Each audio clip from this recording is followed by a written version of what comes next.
amigos da TVL, está começando o programa Nossa Gente. Meu convidado hoje é o empresário Haroldo Mock. Haroldo, muito obrigado por ter aceito o meu convite para participar aqui da programação da TVL. Muito obrigado, eu que agradeço a oportunidade. Bom, o senhor tem história e a família mais ainda, né?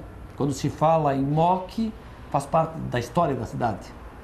Eu acredito que sim, muito em função do cinema, que foi bastante conhecido e ainda é conhecido na região. Foi uma marca, né? Eu acredito que sim, é um nome próprio, mas é uma marca. Pois é, isso tudo teve um começo, que terminou depois, mais tarde, mas foi o seu pai quem encaminhou tudo para deixar o nome famoso na cidade, né? Ele começou em 1940, ele começou com projeções cinematográficas. E isso persistiu até 1986. Pois é. Na época tínhamos outras casas, né, de cinema na cidade. Exato. Quando ele começou, existia somente o Cine Bush. Mas depois veio o Cine Garcia. Veio o Cine Blumenau, Cine Garcia, Cine Atlas. Esse Atlas era da Vila Nova? Atlas era da Vila Nova, do Alvacir.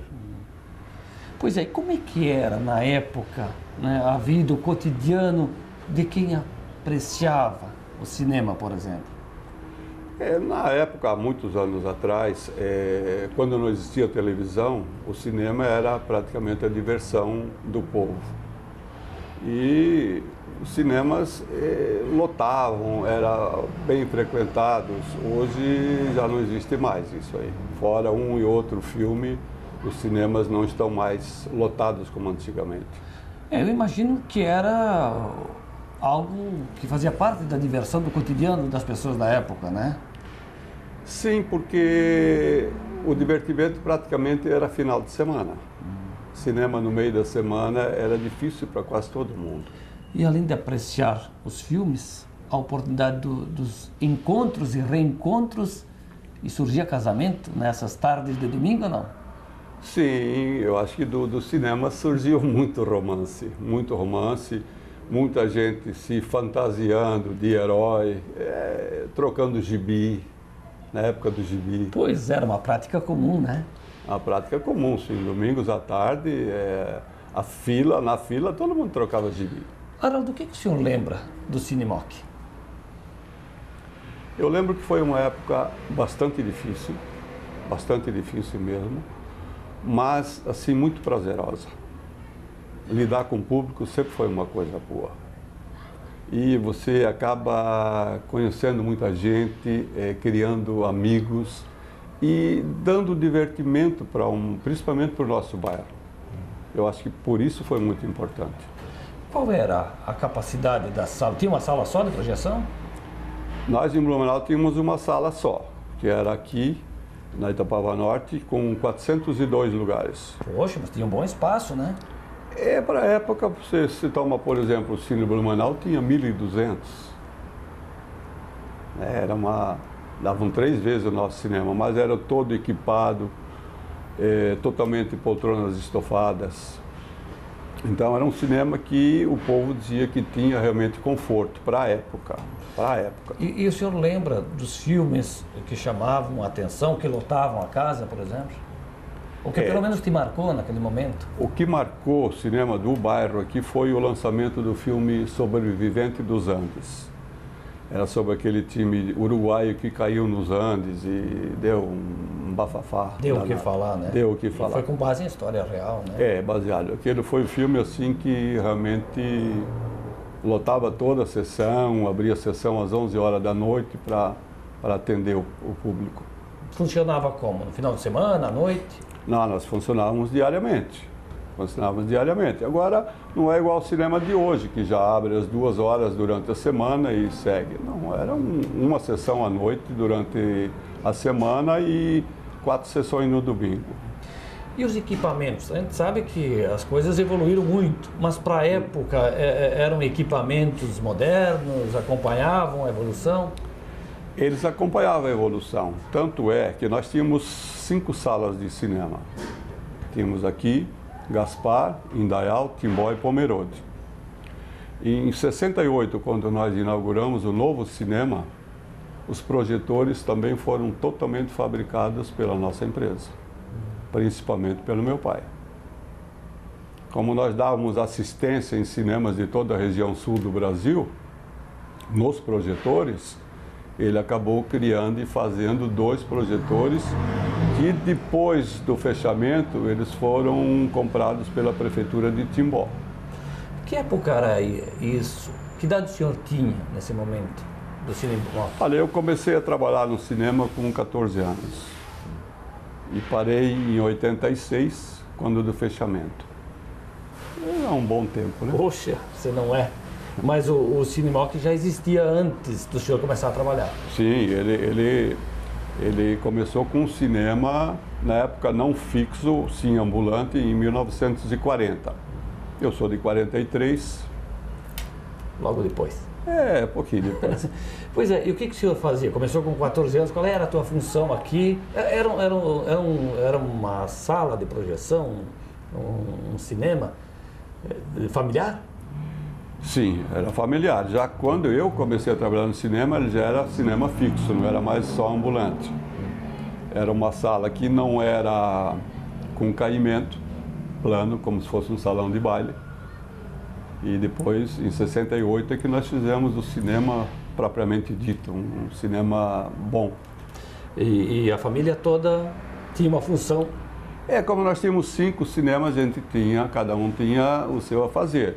Fora fazer os cartazes, levar os filmes, fazer a revisão dos filmes, que era problemático. Hoje as salas de cinema, elas recebem os filmes 0 quilômetro. E de onde é que vocês recebiam os filmes? Eles tinham distribuidora, nós recebíamos de Curitiba, da distribuidora. De cada produtora tinha sua distribuidora. E, Arnaldo, demorava um pouquinho, depois do lançamento, para chegar, por exemplo, em Blumenau e ser exibido? Nós tínhamos um pequeno problema. Que, por força de contrato, primeiro os filmes teriam que ser exibidos no centro.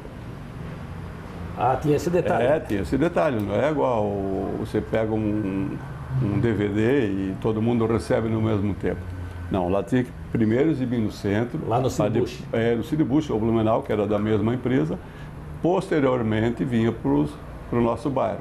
Fora uma vez e outra que a gente conseguia furar o esquema. Mas para vir de Curitiba até aqui também, desde o lançamento do filme propriamente dito, demorava um pouquinho, né? Às vezes até 3 meses, 4 meses. Poxa, era um bom tempo. Por isso que era difícil para a gente. O filme, quando era bom, de nome, o pessoal ia assistir primeiro no centro. E se era bom, vinha aqui?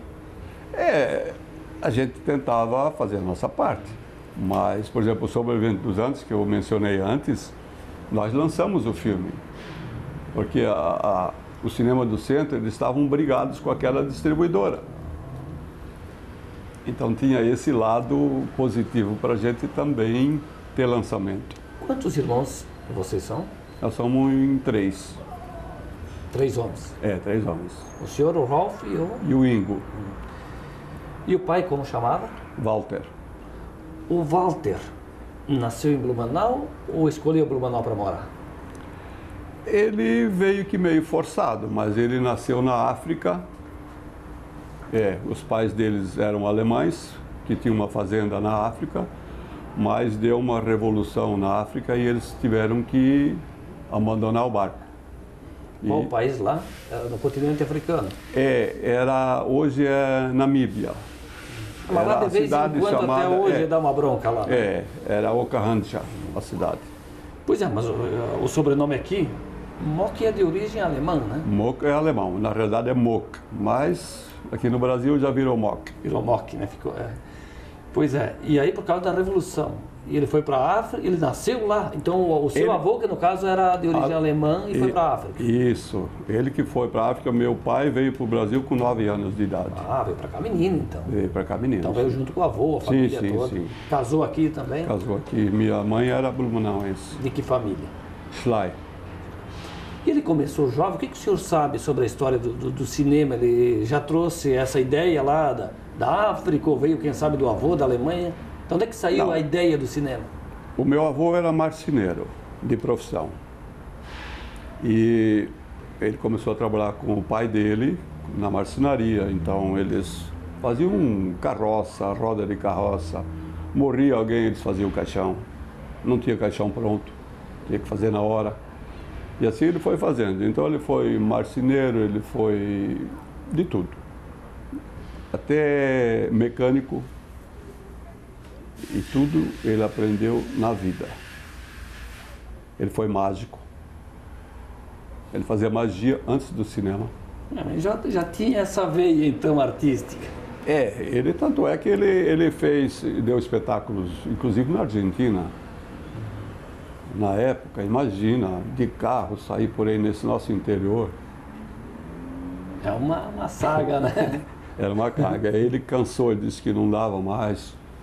Ele conta uma história boa da magia dele, que em São Joaquim, com 3 graus abaixo de zero, ele lotou a sala de espetáculo dele. Isso ele gostava de mencionar. E quando o seu avô veio para o Brasil, ele veio direto aqui para o Blumenau, não? Eles desembarcaram no navio em Itajaí. Mas sim, aí ele veio para Blumenau. Foi bom. Porque era uma colônia alemã, então ele já tinha ouvido falar de Blumenau e aportou aqui, passou muitas dificuldades. Imagino o começo, né? E fixou residência aqui na região mesmo, onde... Na Itapava Seca. Na Itapava Seca.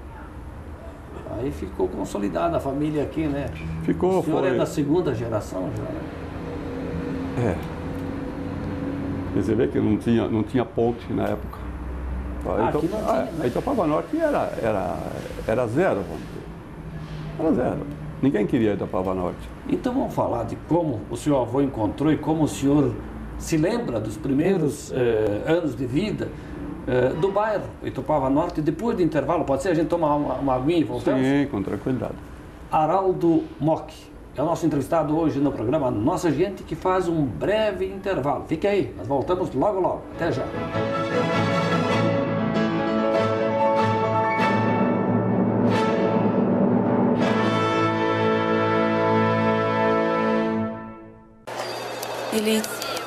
Ele tinha um sorriso irônico. O rosto era meio redondo. Dos olhos eu lembro bem. Ele tem um olhar forte.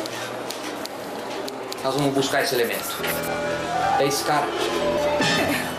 Você tem certeza? Identificar os criminosos da internet não é simples. Acesse www.denuncie.org.br e saiba como se proteger.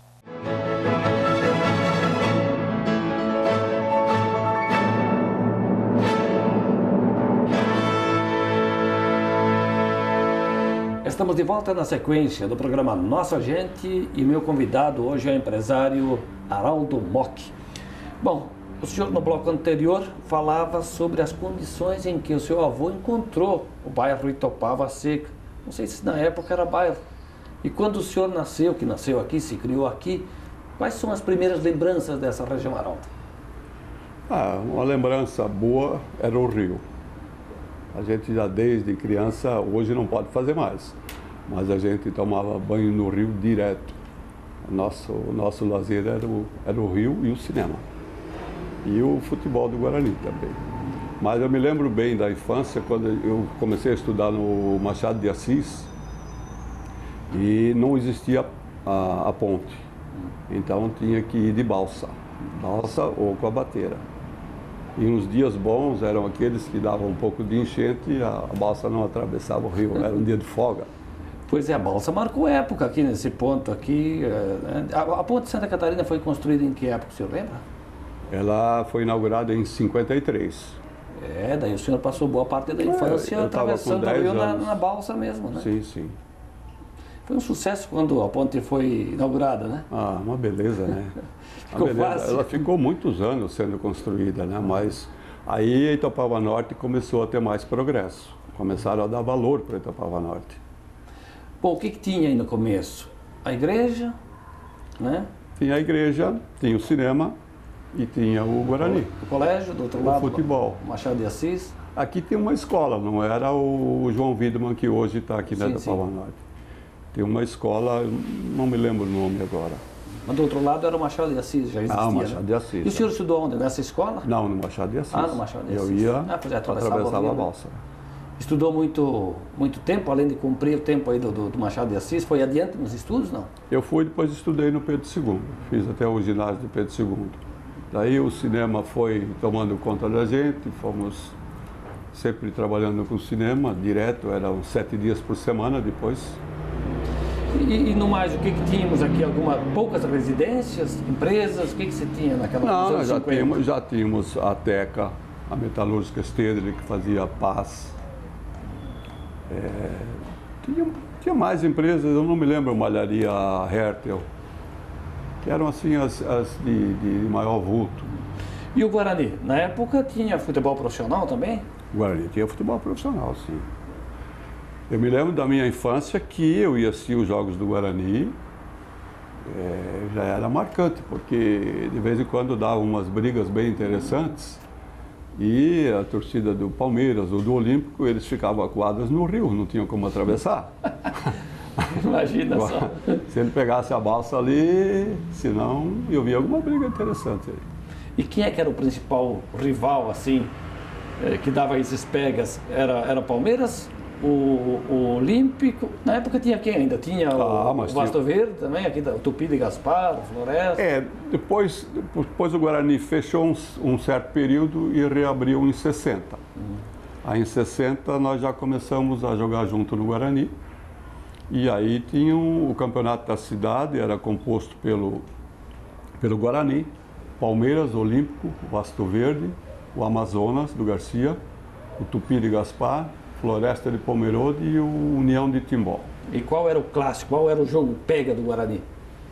Era com os dois rivais, né? Lá do centro. Era o Palmeiras e o Olímpico, né? Ali era o jogo assim de mais emoção, né? O senhor chegou a jogar muito tempo aqui no Guarani, não? Eu joguei no Guarani em 60, quando nós voltamos a jogar. Eu comecei a jogar, eu tinha 17 anos. Fiquei até 66, quando o Guarani fechou novamente e virou sociedade.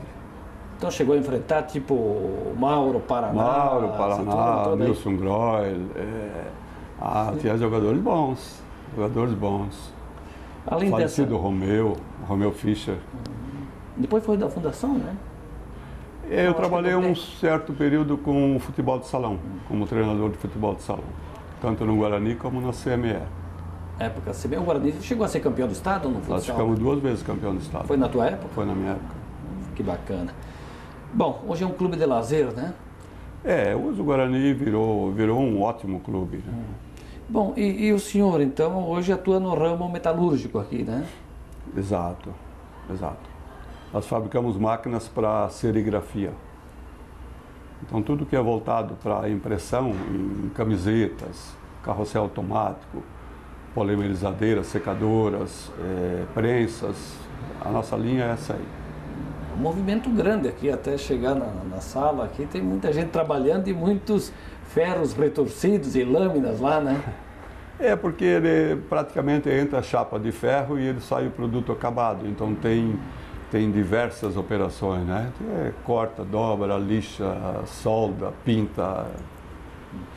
Isso já existia ou é uma empresa que surgiu, né, depois do cinema? Não, nós tínhamos uma empresa já paralela ao cinema, porque o cinema nos últimos anos ele já não era mais uma vivência muito legal, porque começou a entrar a televisão, a gente foi começando a perder espaço. Mas a gente fabricava peças para projetores de cinema. Até na década de 80 nós fabricávamos isso. Mas aí os próprios cinemas no Brasil todo foram fechando e tinha mais maquinário usado para vender do que comprar um maquinário novo. E a gente parou com essa atividade e entramos no ramo de serigrafia. O senhor falou que o cinema durou até a década de 80. Até 86. Até 1986. Foi uma decisão sua ou da família? Não, foi uma decisão da família, né? Mas feita em conjunto. Porque a gente enfrentou muitas dificuldades, não só o nosso cinema, todos os cinemas. Hoje, se você pegar e analisar, cinema só existe em shopping. Cidade pequena, não existe cinema. Os custos ficaram inviáveis. O senhor falava que a televisão acabou sendo o grande empecilho do cinema. A chegada, por exemplo, das videolocadoras né? Porque isso também contribuiu ou não? Também. Foi aumentando. E continua aumentando. Porque hoje, se você analisar, tem gente assistindo no DVD já o filme que nem passou no cinema. Então, eu não sei se as locadoras também já não estão nessa fase também de problemas. Eu né? tive locadora, fechei o cinema, mas fiquei com uma locadora aqui, no próprio espaço que era o cinema, de 87 até no final do ano passado. E o advento da TV a cabo, aí, né, a própria internet... As facilidades são muitas hoje. Só que a coisa se tornou individual, não é mais aquela coisa do coletivo, Não, o coletivo... e até de arrumar casamento. Não tem, né? Tem mais aquele lance, né? Naquela época não volta. Não. Pois é, era uma época bem romântica, né? Ou somos saudosistas? Talvez sim. Eu acho que o que nós estamos falando hoje, daqui a 30 anos, eles vão falar a mesma coisa. Cada época naquela tem época o seu era momento, bom, né? naquela época foi legal. Pois é, ainda sobre o cinema, quando o senhor, na decisão em família, bom, vamos passar a chave, qual foi o sentimento e a reação da sociedade? Dói. Realmente é uma decisão difícil, que você fica um bom período depois se remoendo. Será que eu fiz a coisa certa? Deveria ter feito isso? Mas uma decisão tem que ser tomada. A gente tem que tomar a decisão na vida, tentar ver. Porque era difícil você trabalhar a semana toda na indústria, chegar mais o final de semana, ficar o final de semana todo trabalhando. Porque o cinema não dava mais para você estar pagando funcionários e estava difícil. Manter por amor fica difícil, né? Um certo período dá, né? Depois, Não. a razão fala mais alta, né? A necessidade também, né? Falo isso porque a sua linha era de cinema, mas quantas empresas tiveram que fechar as portas, né? Eu trabalhei na fábrica de gaitas. O senhor trabalhou aqui? Antes, eu trabalhava à noite no cinema, mas antes eu trabalhei por 6 anos e meio na fábrica de gaitas. Eu adorava a fábrica de gaitas. Na época que eles fabricavam acordeões, gaita de boca. Era muito bom. Muita gente trabalhou na fábrica de gaitas, né?